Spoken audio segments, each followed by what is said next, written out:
I'm very pleased to welcome Michael Prikryl, an international animal rights activist and speaker. He was born in the Czech Republic, grew up in Germany, and studied and lived in the United States and Canada. He is the regional organizer for Anonymous for the Voiceless, managing the regions in the U.S. West Coast, the Czech Republic, Slovakia, and he will speak to us about holding non-vegans accountable. Please welcome Michael Prikryl. Thank you so much, BJ. I'm happy to be here. Welcome, everybody. So this is a skimmed down version of our standard outreach workshop. We've been doing these for many years now. The founders of AV, Paul and Asal, are usually doing now master classes. So these are longer 4 or 5 hour workshops that dive really deep into the topic of how to be effective with non-vegans. So I'm just going to cover the most important things, and I'm going to share my screen.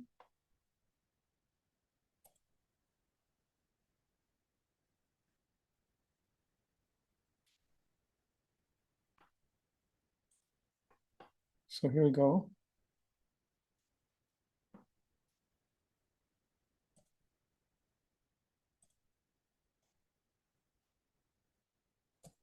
Can everybody see the screen? Yes, it's not full screen yet. It's back not in to presentation mode. Yeah.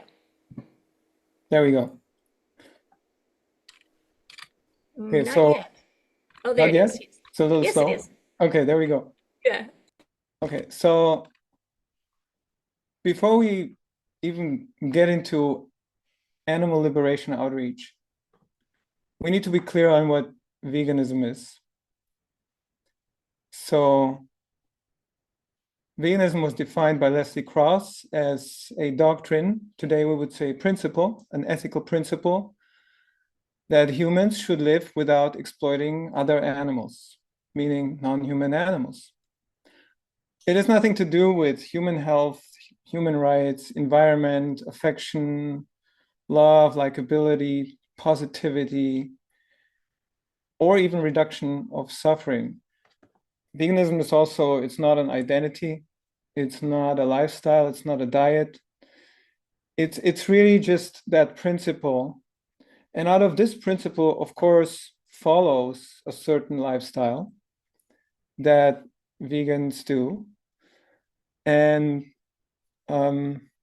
imagine if somebody came up to you and said, well, I'm against racism, I'm against sexism.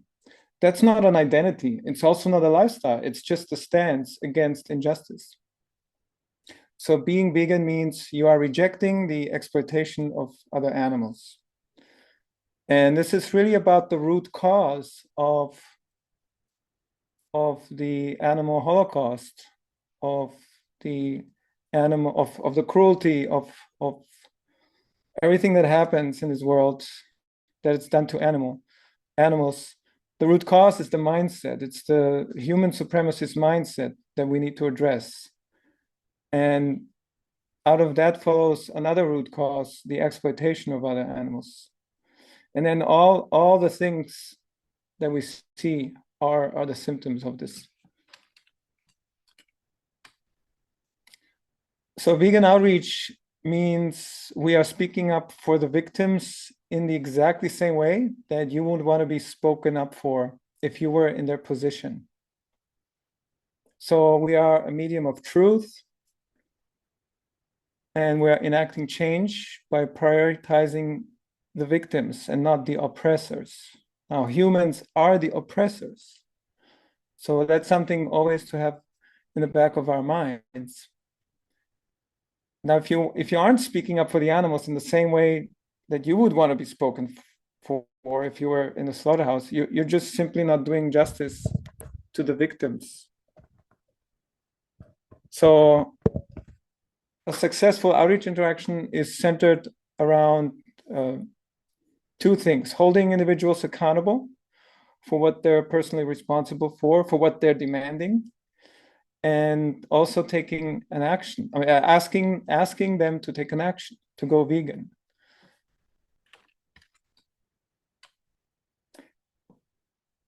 Now, it's good.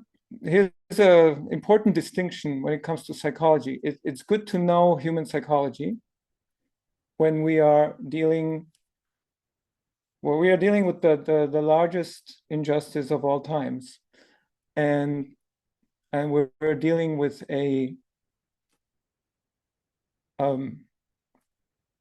society that has been so conditioned with the wrong things. So it's helpful for us to know human psychology. So it's good to know that, but it's not good to use psychological tricks. And I hope that difference is clear. So you can't manipulate people into going vegan. You can't use any magic set of words or psychological tricks, no sales tactics. We've tried it before and it just didn't work. So it comes down to, is somebody ready or not? If they're ready to listen, they will change. If they're not ready, they won't. And the great thing about this approach that Anonymous for the Voiceless uses at Cubes of Truth is that it has a mental health care plan baked into it. So if you don't worry about the trolls, the unreachable people, now you're much more open, you're much more dedicated to talk to those who are willing to listen.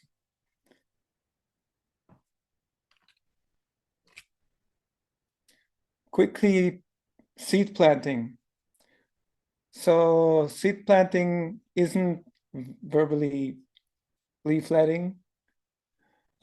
In vegan outreach,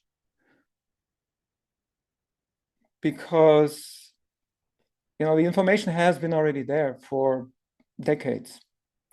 So with seed planting, we mean the bystander leaves knowing that they are personally responsible for what they're showing what we're showing on the screens, and that there's no other option for them than to go vegan. Nothing less is morally justifiable. As we all say and know, that veganism is the bare minimum.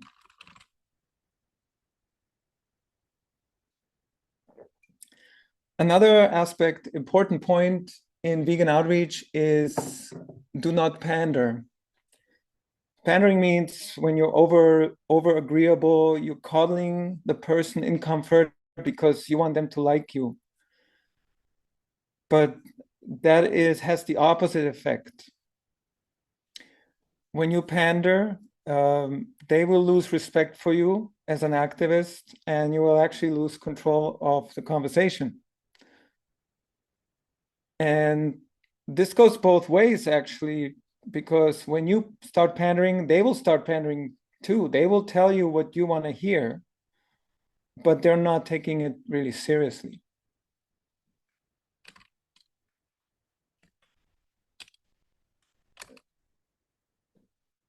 As I said earlier, veganism is not really about love or compassion, because your likability does not determine your rights and your ethics. I mean, of course, it's a bonus if you have compassion for animals. That's great. But, if you don't go around beating children or dogs, you aren't instantly a compassionate individual.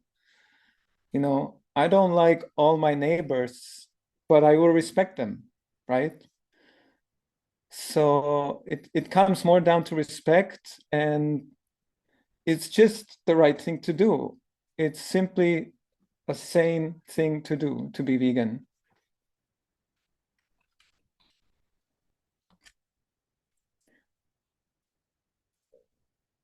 One of the key elements in effective vegan outreach is pure honesty.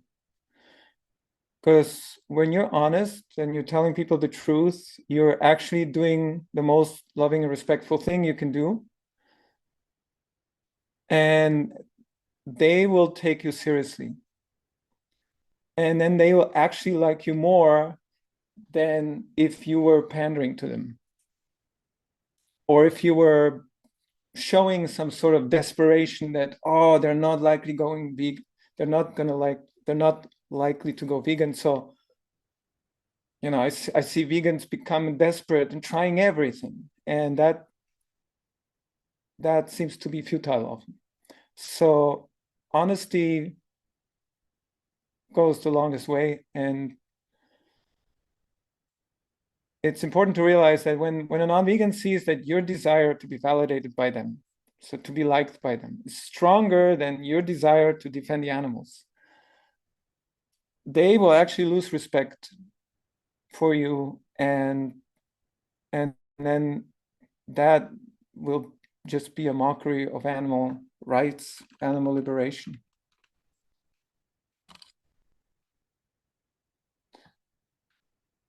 Now, I've seen a lot of activists that were afraid to speak up for the animals go a long way using this protocol, using this approach, because what we teach is to speak boldly. One of the 5 values of vegan outreach is speaking up boldly.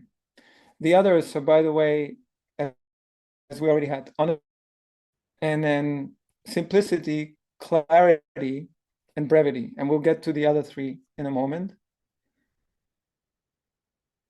So boldly means you don't take any setbacks, you don't become lax. It's also important that you place yourself in the position of the animals so that you can place the bystander in the position of the animals. Because would you consider a respectful yet direct conversation too extreme if you were locked up in a slaughterhouse? So that's why speaking boldly is the most effective approach. You want people to leave motivated. You want them to be elevated in a sense. This is why we also say that we're actually edifying them. We're not therapists. We're not debaters. We're there to hold them accountable for what they're doing to the animals. And along with that, we're actually edifying them. We're showing them a mirror. We're also showing them a mirror of their character. And I'll talk about that a little bit when I show the Outreach Flowchart.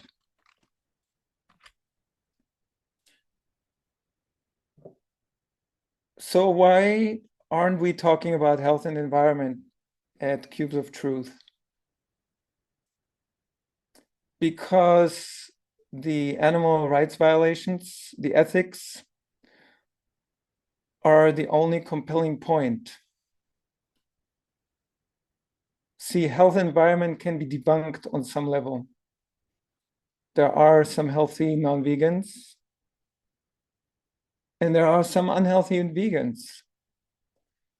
There are some hunters that live environmentally friendlier than some vegans who consume vegan products and buying a lot of plastic.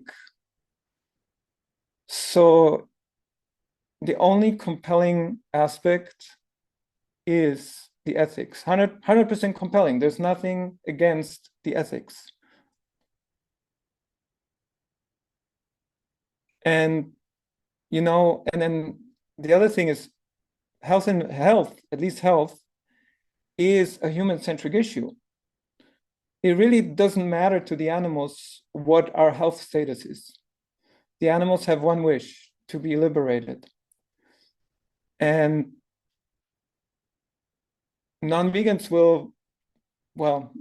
are responsive to the health and environmental message. It's because they're trying to deflect from the obvious, so they steer it in this route.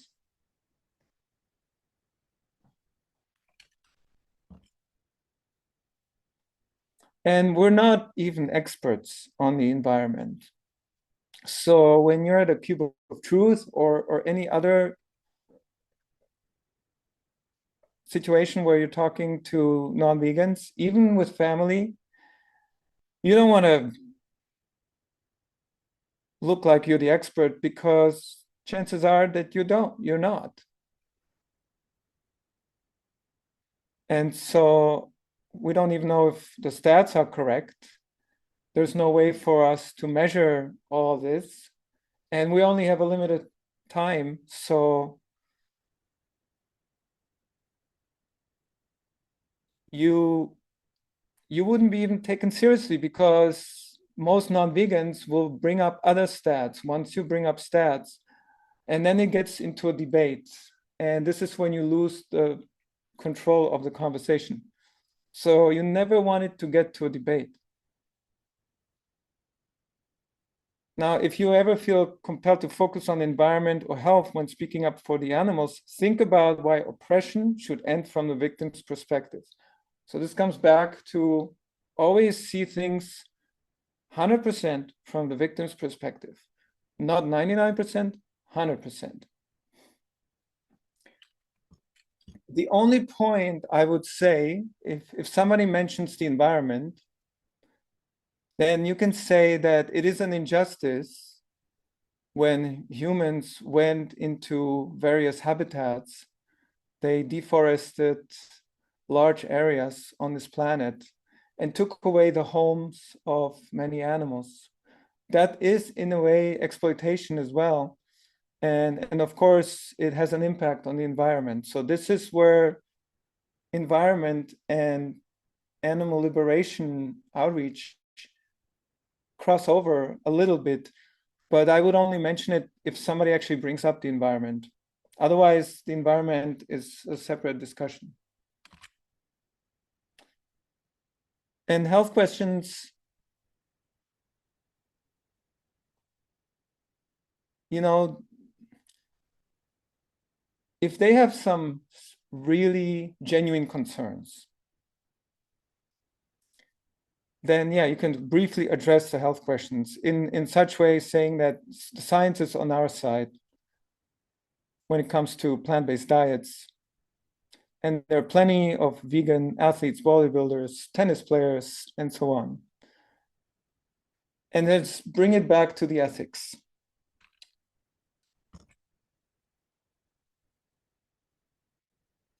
So it's also important to know, as I talked about the psychology, so we want to figure out why do people not care about the ethics? And one, I believe, bigger factor is that the movement, not everybody in the movement is speaking up for the animals correctly. Too many vegans focus on plant-based recipes, restaurants, weight loss, deforestation. And then when we hear phrases like friends, not food, animal lovers don't eat animals, or even meat is murder.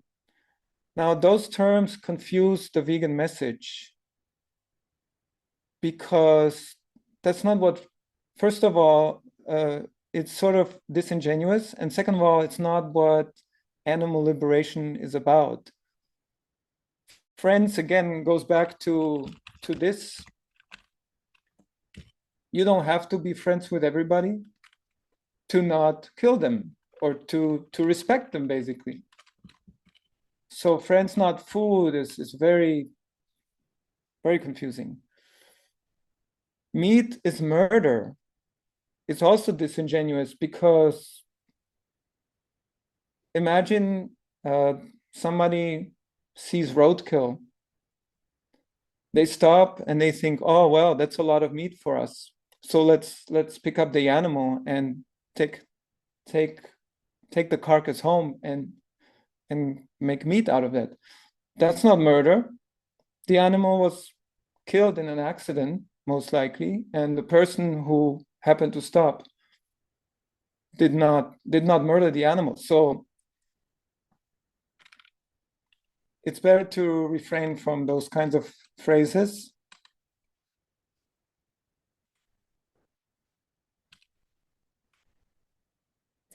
Now, oftentimes what's helpful is when you get a lot of backlash from non-vegans, you get objections, you can use a comparison to human injustice.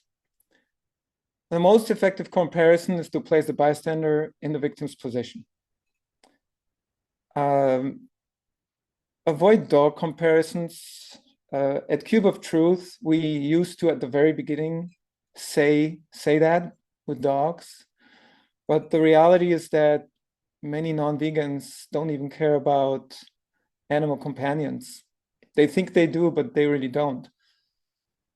And I've heard from several people saying that if they were hungry, they would eat a dog. So that's not compelling enough. It comes down to whether you, the non-vegan, can imagine yourself in the slaughterhouse and not your dog.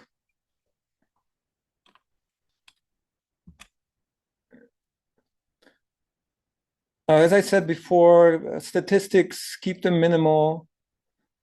We're not here to verbally leaflet. We're there to have a concise conversation, holding people to account for the oppression they do to the animals. Again, if a conversation will go on for longer than necessary, it turns into an argument over statistics, so a debate. And this is when it becomes frustrating then to the person who's outreaching, because you end up running against walls. And this is one reason why in the past some activists have burned out. And that's another reason why you shouldn't bring up health and environment talking points, because that can open up a whole new can of chickpeas. And we don't want that, right?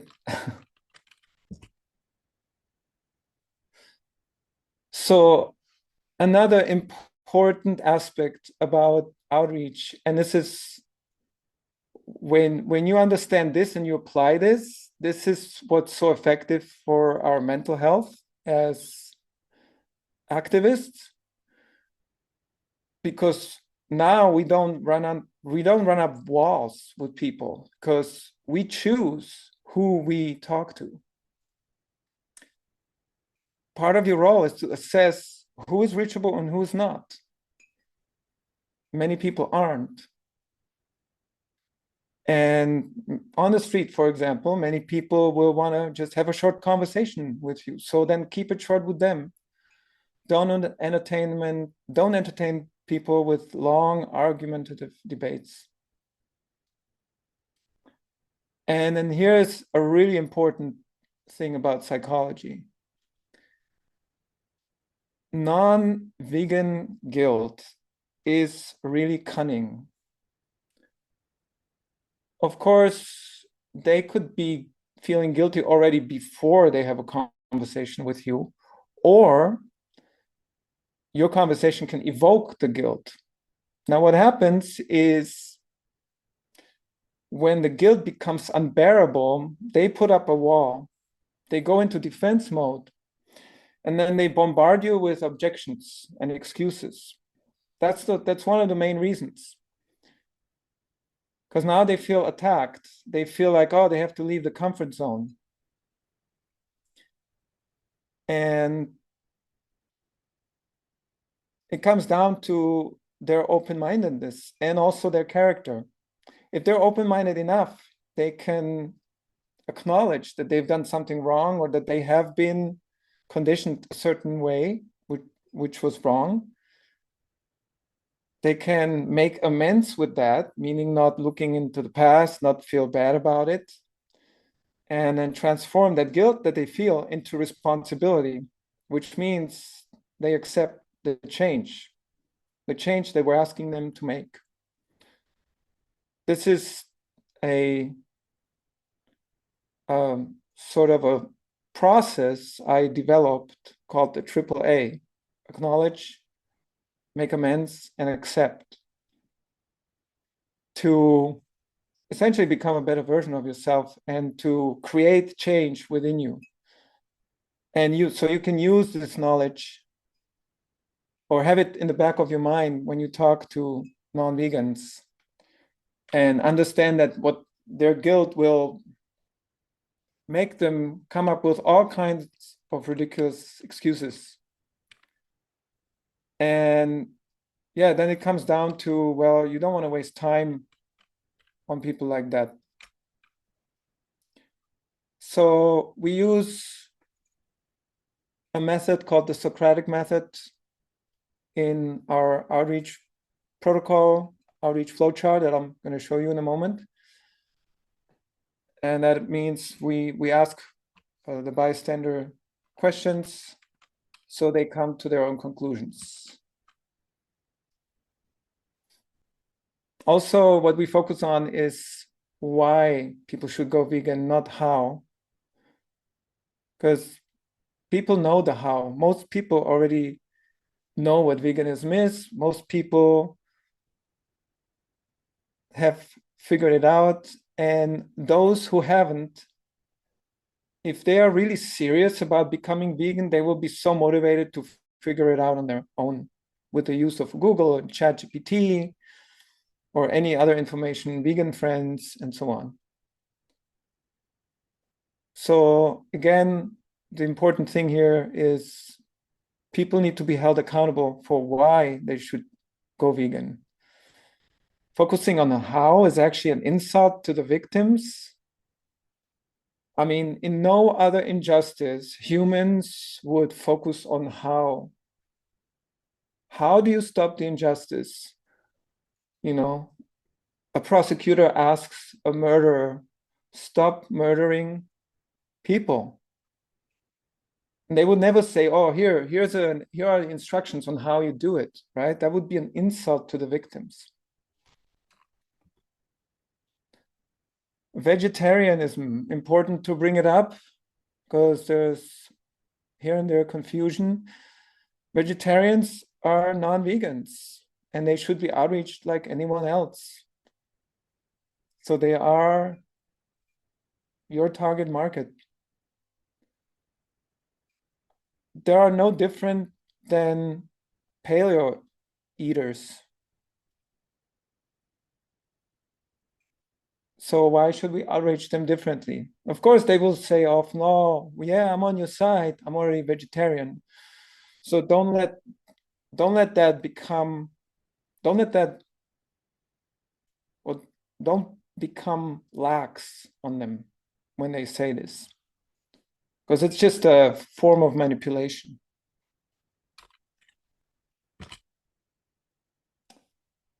And finally, also some language that's important. So you don't want to use these terms in an outreach interaction because, first of all, they are confusing. They dilute the vegan message. And some of these words are actually also an insult to the victims. So meat eater, carnist, what does that even mean? Like, you know, as I said, vegetarians don't eat meat and they're still responsible for animal exploitation. And then there are meat eaters who don't eat dairy, or they are still responsible for animal exploitation. So, but you can't group all of these in one category called meat eater or carnist. And omnivore, carnivore, what does it even matter what we are made biologically to, as when it comes to this justice, again, when it comes to this injustice, again, the animals don't care what our biology is, whether we call ourselves omnivores, carnivores, herbivores, or frugivores. They just want to be liberated.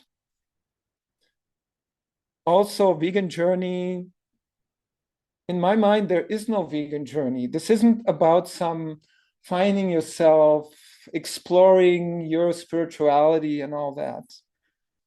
This is about holding people to account for what they do to the animals.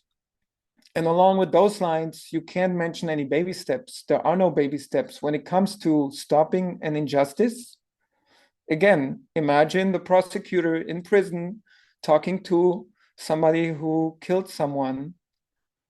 They would never say, oh, baby steps, we're gonna let you out of prison now and you do the baby steps. That would be the most absurd thing. I mean, if that happened, people would be on the streets demonstrating against such absurd thing. And lastly, plant-based. Plant-based diet has not much to do with veganism other than that the result of your principle, of your stance, is that you're adopting a plant-based diet. But that's just the norm. That should become the norm, right? So I wouldn't even call it a diet.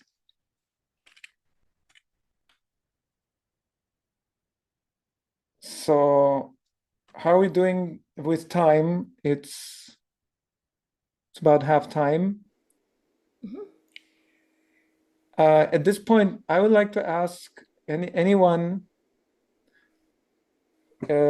if they want to volunteer for role play at the very end.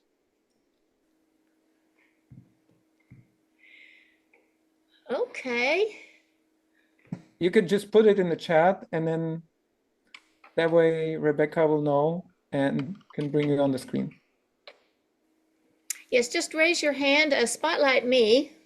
Do you want to stop your screen share? No, I have a little bit more. I'm just Oh, you're just wanting to know yeah, in I just advance. wanted to Oh, okay, gotcha. prepare for that. Thank you, thank you. Sure. Okay, so now let's go to the flow chart. So we have a flow chart, and we've had this flow chart for several years now, but it's been perfected over the years, and this is the result of our work actually last year with a lot of special campaigns, such as One Day a Month in Amsterdam, and also smaller campaigns such as Reality Check in Prague, Vienna Calling in Vienna, Cathedral of Truth in Cologne. And so last year, Anonymous for the Voiceless was the most active ever with all these campaigns.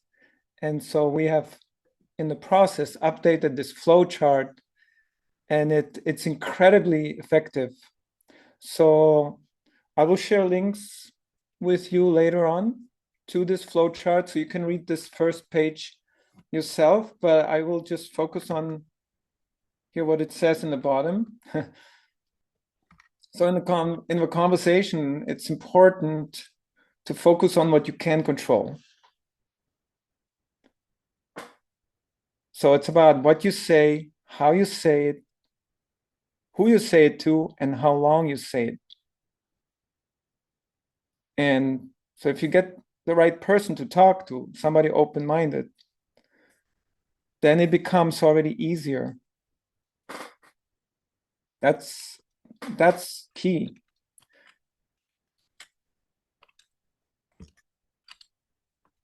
Let's see how I zoom out. Okay.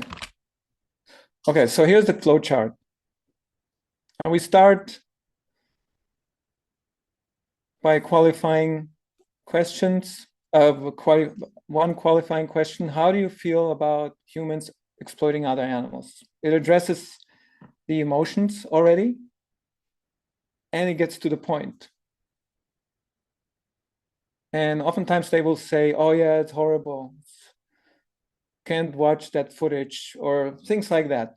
The majority of people will probably say that.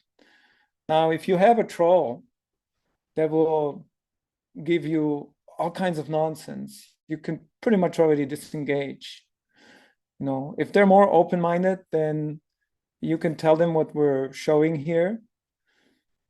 And also, oftentimes it will be important to explain what exploitation means, because not everybody knows what it means. Then the second question is about establishing position. Do you agree that we should respect other animals? It's a very simple question. That's why I mentioned before, simplicity. The third question is for them to acknowledge the contradiction within themselves. Can you truly respect animals if you consume their flesh, milk, and eggs?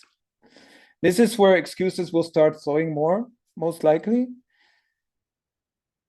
So you want to address these excuses by placing them in the victim's position. If the excuse is of genuine nature, where really they have a concern, you can briefly address it. But also after that, place them in the victim's position. Do you feel this would be an acceptable excuse if you were in the slaughterhouse? At this point, when they give you too many excuses, we have the 3 strikes rule. This is a rule of thumb. When they give you 3 excuses, you can end the conversation. Sometimes it may be necessary to end it after 2 strikes. So it just depends on the situation, of course.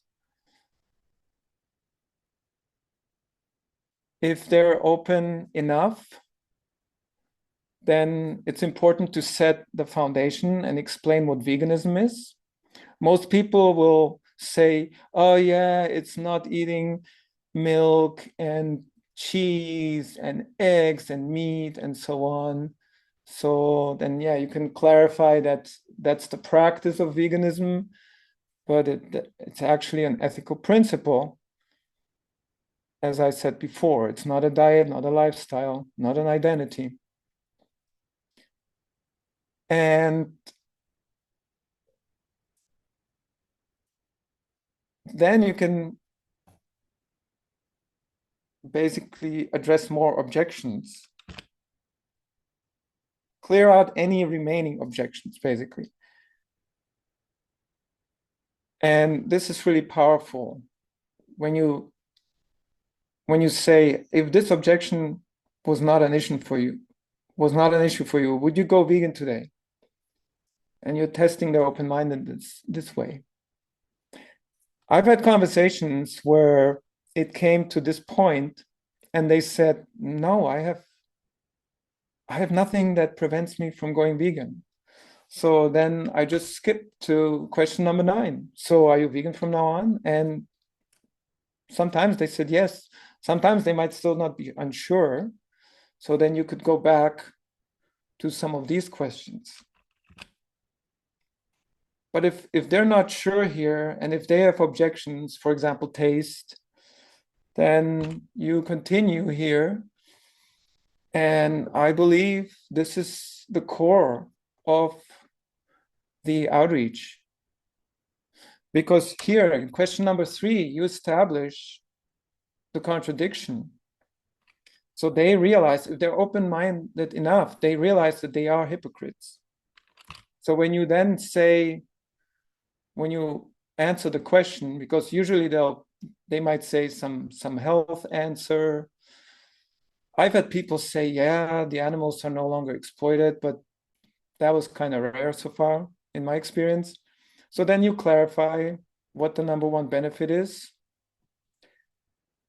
And when you say you're against exploitation, you'll no longer be a hypocrite. And the benefit of that, and also the order of these questions, is that they won't get insulted here, that you indirectly call them a hypocrite, because they already figured out that they're a hypocrite at question number 3. Now, if they're still unsure, then you want to ask a question about urgency. And again, place them in the victim's position several times if needed. A repetition of placing them in the victim's position is always good, because it's just it serves as a reminder.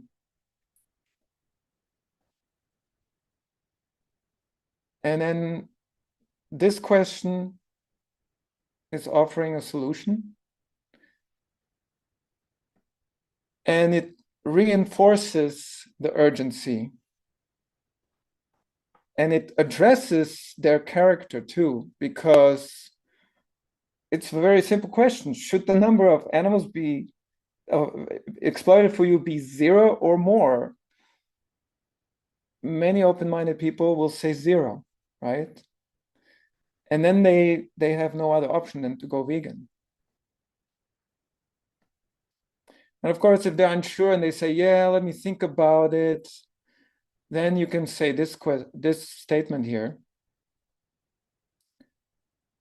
and emphasize that there is no other option than going vegan.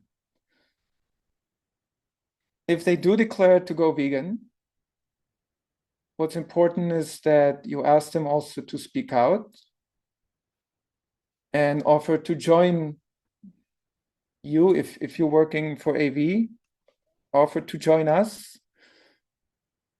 Speaking of that, if you found value in this protocol and this approach, please consider joining Anonymous for the Voiceless at jointhecube.com. Or if you work for any other organization, offer to join you there. And so this concludes the flowchart. And one more aspect about it before we go to questions and answers. But I'll stop sharing my screen.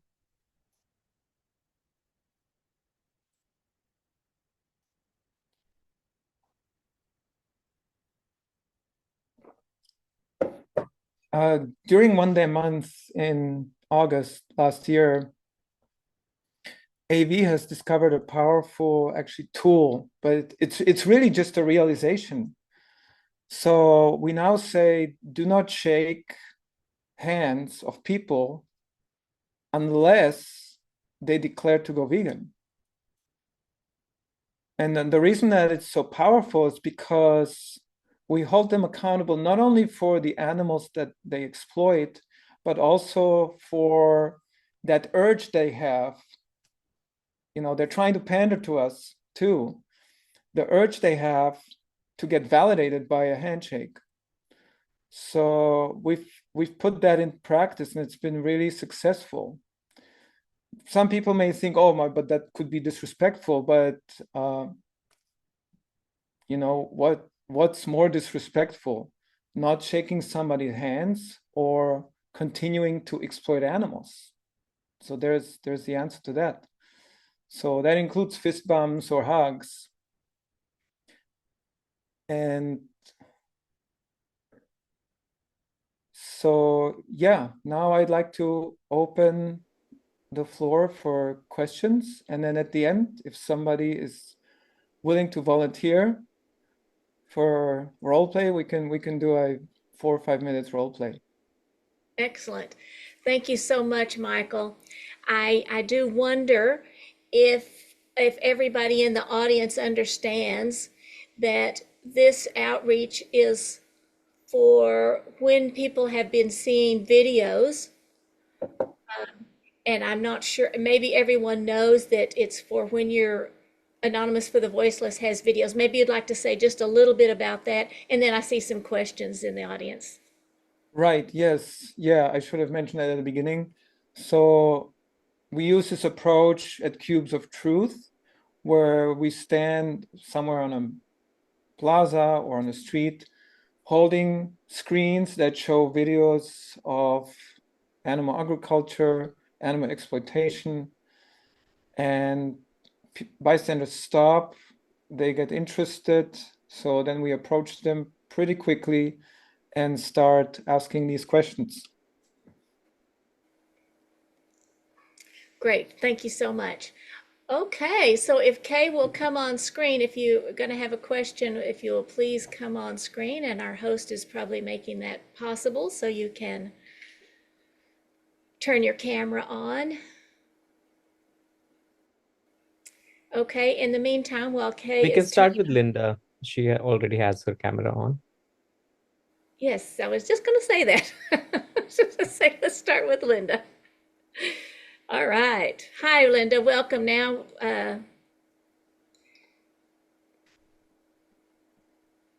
Hi, Michael. Oh my gosh, I loved your presentation. The thing is, I've been doing vegan outreach for 37 years, and I am very bold. I'm never quiet. And I just started recently working with AV, and I love it, but because you can't hide the truth, it's right there. And Right. so that's one of my favorite things too. But I find I'm also a health coach. And I do speaker events on the environment too. So I've got all three of them. And sometimes I have people in health who could care less. They have lost the weight, they feel great, they lost their heart disease, like I did. And I said, do you care about the animals at all? What's happening to them? No. And don't tell me, I don't want to know. And that's not uncommon. The people are in it for their health, really. And then I've got my animal rights kids. I work with kids. I call them kids. They're 30, um, and they don't care about their health. They only care about the animals, which is my heart too. And I tell people in the health field that I only do this because I'm doing this for your health, but I'm really doing it for the animals. I'm taking you off eating them because it's so painful for me to know that you're eating them. And so thank you for that. Even if you don't care about the animals, I do, and I'm helping you stop eating them. It's a win for me. So, but I'm never quiet. I talk to everybody on the street. I talk to bankers and people I talk to about my tech on my phone. I talk to people every time I talk to people, I bring it up, veganism. And I always end my conversation with everybody with, well, don't forget to go vegan. And that starts the conversation, which is really nice. But I like your idea of not saying plant-based or omnivore and then getting an argument about it. It doesn't go anywhere. Right. I really like to remember that, never to say that.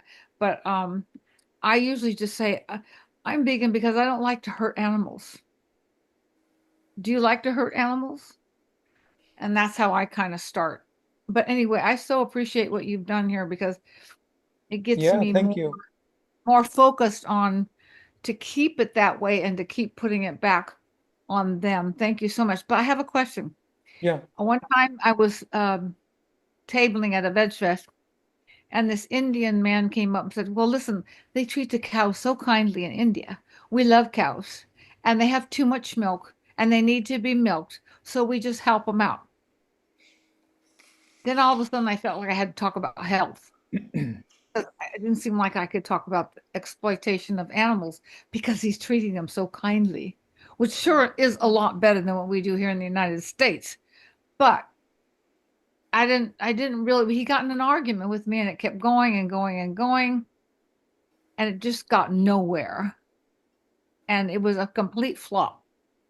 How should I have handled that guy? Well, of course, you could have addressed the dairy industry and basically placed them in a position, in that particular position in the dairy industry of the victim.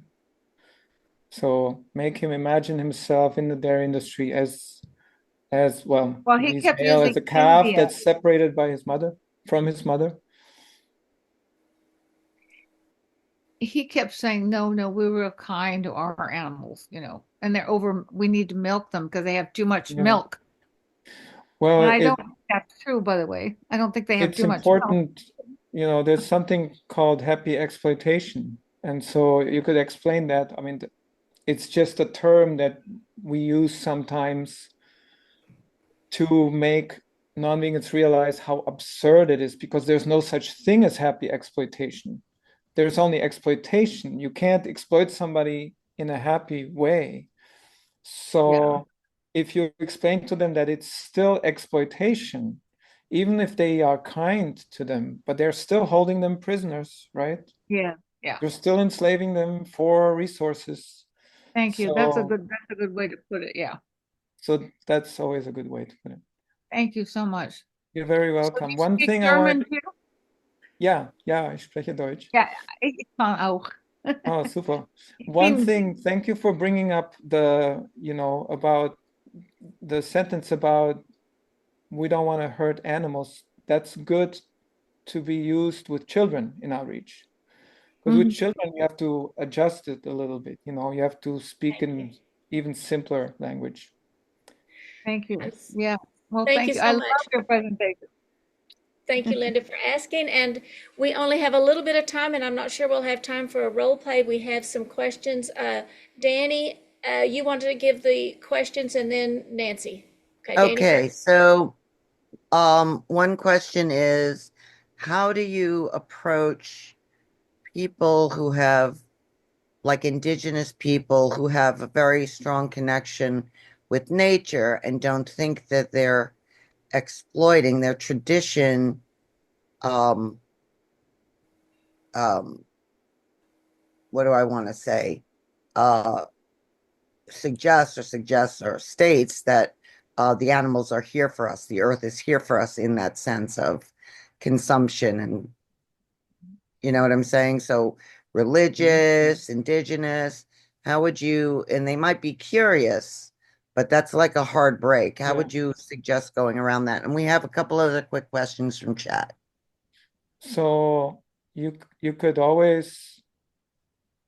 ask whether they feel superior to animals, and then address this way. And that's already an injustice, feeling superior, and then the resulting behavior out of that is an injustice to the animals. And Thank you can you. also ask, what if the roles were reversed? What if somebody said, well, humans are here for the animals, like in Planet of the Apes? That Yeah. movie depicted that pretty well. Thank you, Michael.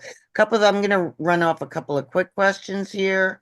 Let's say we have a question from Alfred. Oh, first we have a question that says, do you have your flowchart in Spanish or any other languages? Yes, Spanish, German, French, Italian, Czech, And are many they on languages. your site? Are they Well, accessible from your? we are planning to do one resource page on our website where all this will be downloadable, all the languages, including English, of course. And we have a mobile flowchart that just has the questions for activists to put on their phone. They can read on the way to their event to refresh their memory. Awesome. Thank you so much. We have can you another put question. Can you just a second. Can you put that link? You were going to put the link to that chart in the chat. Yes, You don't have yes. to do it right now, but we want to let Yes, people know that it's I'll going to be in the I'll chat. put a link to the current one right now, and then Okay. Go ahead, you'll Danny. find out when the web page goes live. Thank you. Question from Amit. What are your views about We the Free or such initiatives where volunteers give freebies as a hook to draw attention to watch videos? Freebies. That's a tough one. If I speak for myself, I just don't think it's as effective, because that means it's sort of like you're trying to lure somebody to stop doing injustice. Again, if we compare it to the prosecutor in the prison going up to a murderer and say, oh, well, here, you get a cake now. And then will you stop murdering animals? So. Wow, thank you so much. That was Okay, great. do I have time for two more, BJ? I'm sorry. Let's get Nancy, who's on screen, and then Okay. you can put the other questions to Michael in his chat, and Michael, maybe you'll have time to answer them. I can answer in the chat. Yeah. Okay, thank you. I And then, think- go ahead, Nancy. Thank you, sorry. So I'll try to make this quick. When I was listening to you about when you were talking about people will realize they're hypocritical, and I'm thinking, not in America. We're like, especially here, we are not humble people here, and most people don't really want to feel like their character is flawed, or especially if we're strangers, you know. So I kind of try to avoid making people feel badly about themselves, because they've already got enough of that in our culture. Especially Americans, you're not the most humble people in the world, you know. So I find one way to present that perception is if we have time to share our story.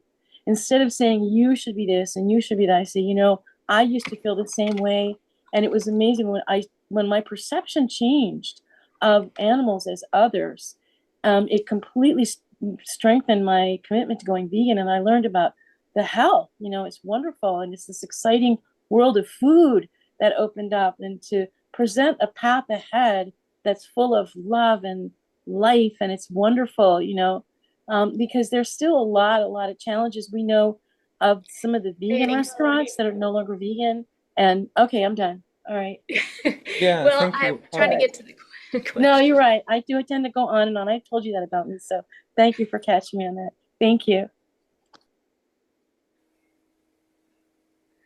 You can certainly say, depending on the situation, you can say, well, I used to be this way too. I used to feel the same way, but no, I am no longer demanding animal exploitation because I went vegan. So yeah.